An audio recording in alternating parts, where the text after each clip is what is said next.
그러다 보니까 자기의 신복들이죠. 그러니까 그것도 뭐라 적장이 무슨 장이라 하지? 그것도 자기 그 장군이 있으면 그 밑에 부하들, 그러니까 알렉산더를 따라다녔던 그 장군들이 있었을 거 아니에요.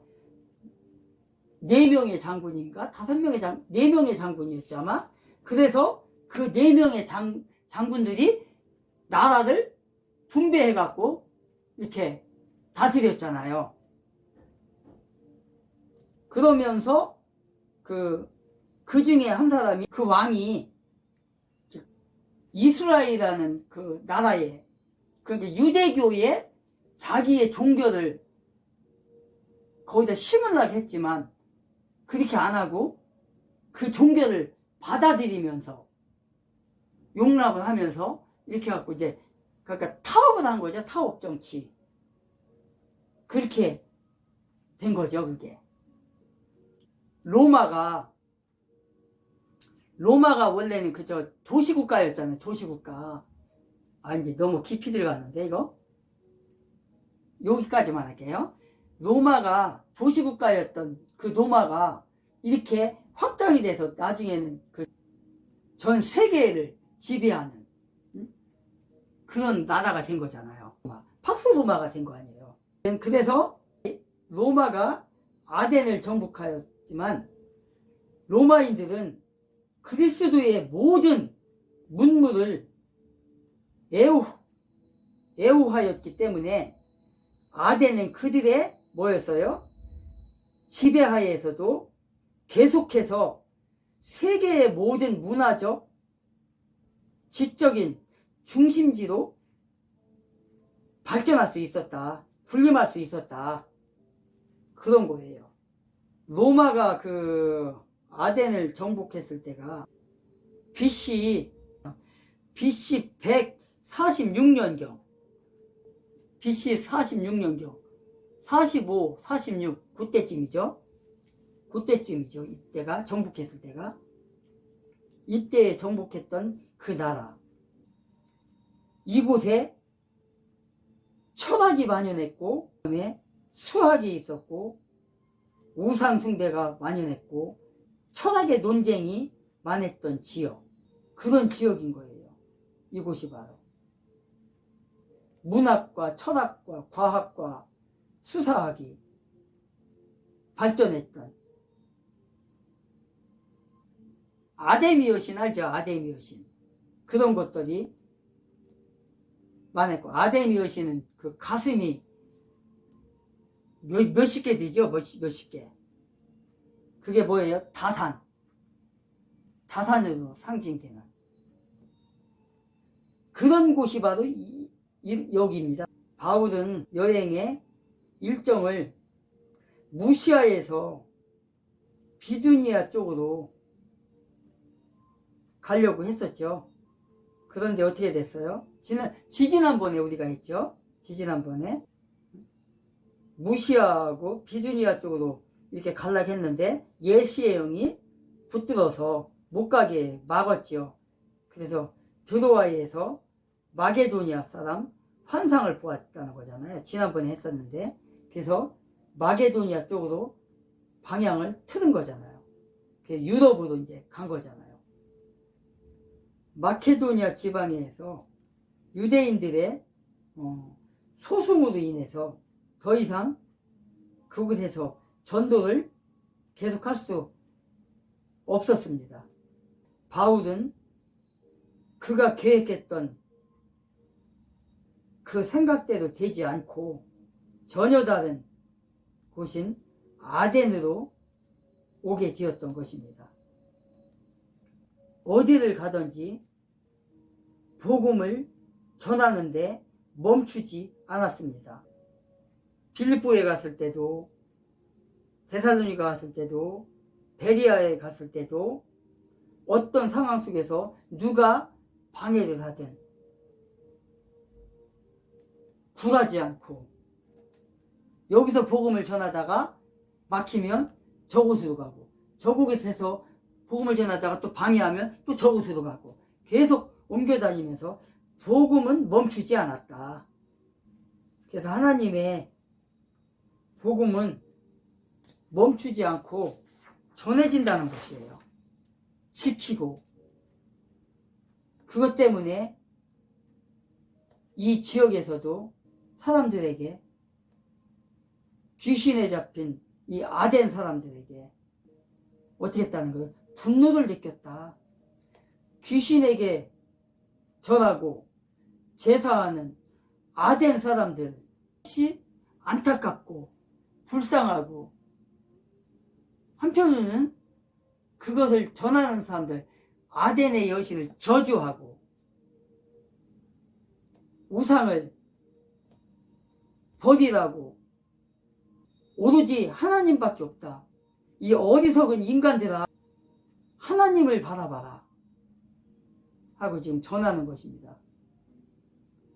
마치 예수께서 예루살렘 성전을 장사하는 집으로 만들지 말라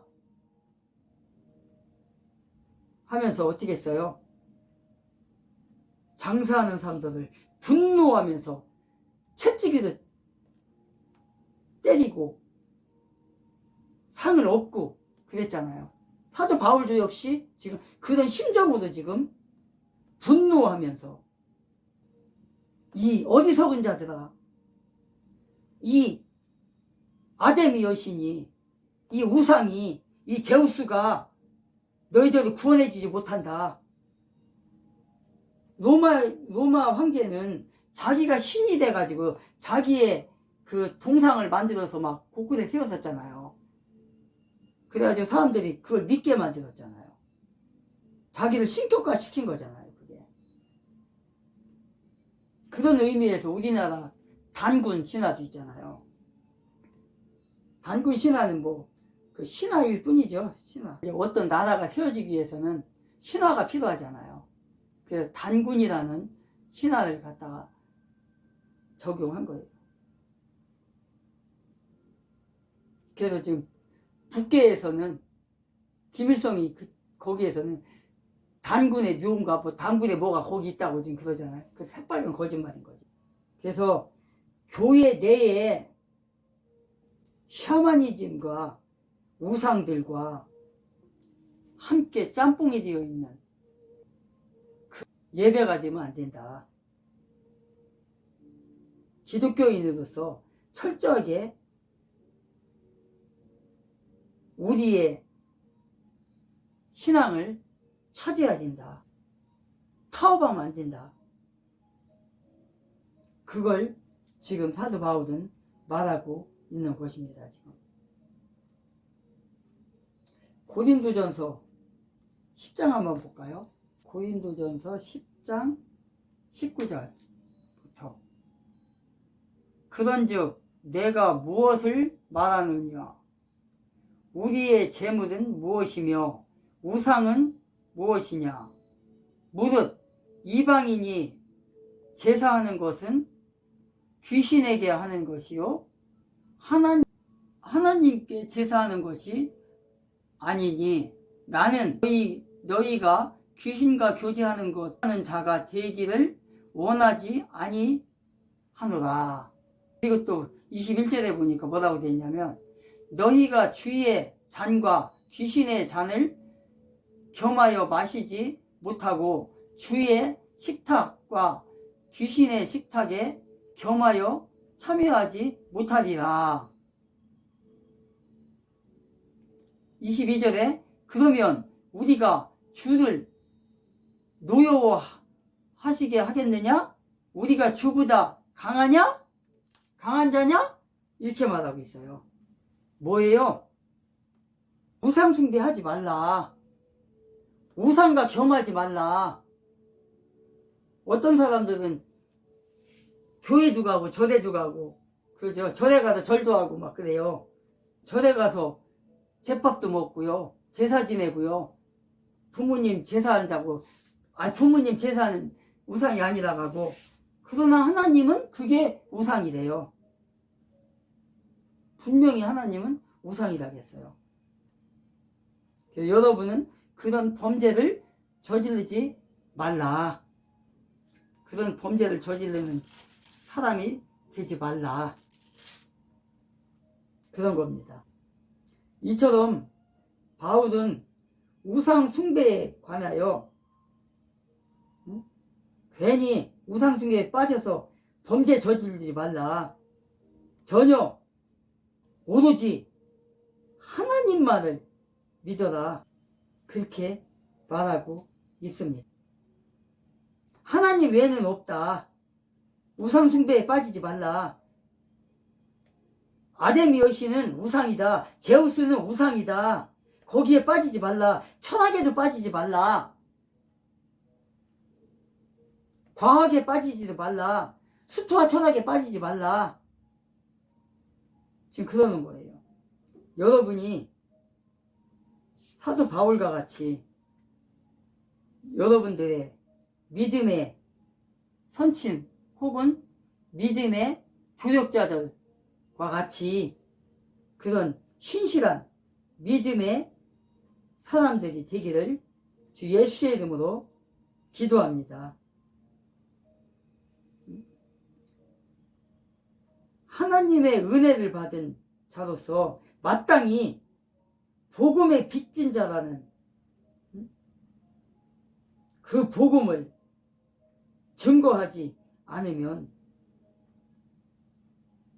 화가 미친다고 사도 바울은 얘기하고 있어요. 복음에 빚진 자. 여러분들이 복음에 빚진 자가 누굽니까? 여러분들을 교회로 이끌었던 사람. 저에게도 저를 교회로 이끌었다는 사람이 있어요. 내 친구였어요. 근데 몇 년 전에 그 친구의 소식을 들었는데 교회를 안 다닌다는 말을 들었어요. 그러니까 그 친구에 의해서 내가 예수를 믿게 됐고 나는 목회자가 됐고 신학 박사가 됐는데 그 친구는 도리어 나를 전도해 놓고 모르겠네. 지금 다시 돌아왔는지 안 돌아왔는지. 먼저 진 자가 나중 지고 나중 진 자가 먼저 지는 꼴이 되는 거예요. 이렇게 되면. 그래서 여러분은 꽁지가 되지 말기를 바랍니다. 아덴의 여신의 종이 되지 말기를 바랍니다. 육적인 일에 빠지지 말기를 선택하지 않기를 바랍니다. 18절에 학자들은 바울을 말장이라고 지금 말하고 있잖아요. 이해하는 거죠. 지금 말장이라는 말이. 여기서 철학자들이 스토아 철학자들이 바울 떠도 말장이라는 말은 뭐냐면 말쟁이라는 말 속에는 경멸과 무시와 조롱의 의미가 담겨 있다는 걸 말하는 거예요. 오늘날로 따지면 복음을 조롱하는 자들 그런 걸 말하는 거죠. 예수님이라 예수장이라 믿지 않는 사람들이 비하하잖아요. 예수쟁이라고. 그런 거와 같은 이치입니다. 이런 사람이 되겠습니까? 그러나 바울은 그런 사람이 아니죠. 이 스토아 철학자들과도 맞짱 깔 수 있는 그런 사람이죠. 그래서 복음을 전하고 예수를 올바로 믿고 있다는 확실한 증거를 그들에게 보여줍니다. 철학자들은 스토아 철학자들은요 바울을 아레오박으로 데리고 가요. 끌고 가요. 바고는 아테네에 있는 그 법정, 그러니까 종교나 도덕적인 거, 문제 이런 걸 그 판결을 하는 그 법정으로 바울과 그 일행들을 끌고 갑니다. 그리고 그곳에서 재판을 하기 위해서. 이때 당시에 이 법정에서 어떤 판결이 나냐에 따라서 이제 바울 사도가 모든 앞으로 그 도시에서 전도할 수 있는 자유를 얻느냐, 그렇지 못하느냐, 그런 기류에 서 있는 겁니다. 지금 전도하지 못하고 입을 열지 못한다면 이곳에 있을 필요가 없죠. 이렇게 이곳에서 스토아 철학자들과 논쟁을 하면서 결국은 법정으로 가게 됩니다. 아레오바고라는 그 법정. 그래서 이곳에서 종교의 논쟁이 벌어집니다. 그래서 바울이 온 성의 우상이 가득한 모습을 보고 아덴 사람들을 심한 우상 숭배자로 단정해버리죠. 그리고 막 화를 내죠. 분을 내죠. 비정상적인 정신을 공박하기로 작정하였어. 너희들이 우상에 빠지면 되겠냐? 그 우상은 너희들을 구원하지 못한다. 그 우상 숭배에서 빠져나와라. 라고 복음을 전하게 됩니다. 그래서 우리 여러분들은 오늘 초등학교 스터디 플랫폼에 들어온 여러분들은 사도 바울의 이 말씀을 함께 나누었으므로 이제 세상의 우상과 세상의 잘못된 사람들과 협약을 하기 이전에 예수 그리스도의 생명의 말씀에 붙들려 죽어도 살아도 복음의 장중에 붙들려 사는 여러분이 되기를 간절히 기원합니다.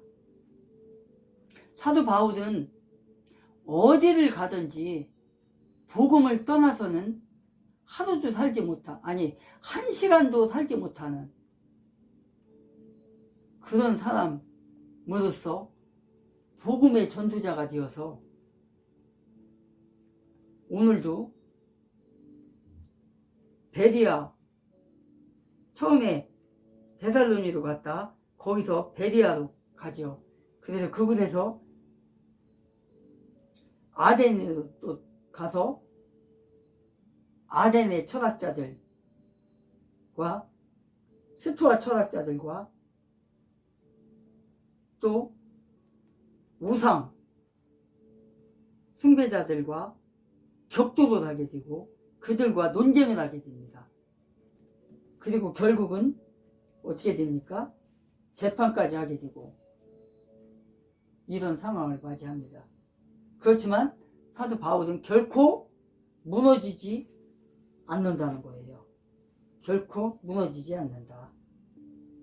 오늘날 복음을 조롱하는 사람들이 복음을 두려워한다거나 복음을 전하는 것을 창피해한다거나 그런 사람이 많이 있는데 거기에 부합하는 그런 사람이 되지 않기를 초등학교 스터디에 들어온 여러분에게 부탁합니다. 언제 어디서나 복음의 사명감을 가지고 복음의 역군이 되어서 살아가는 여러분들이 되시길 주 예수의 이름으로 축복합니다. 오늘은 여기까지 하겠습니다. 오늘은 사도행전 17장 10절부터 19절까지 했습니다. 다음에 20절부터 만나보기로 하겠습니다. 한 주 동안 승리하세요. 샬롬. 나가기 전에 구독 안 하신 분은 구독, 좋아요 안 누르신 분은 좋아요, 구독 안 하신 분은 구독과 좋아요 동시에 부탁합니다.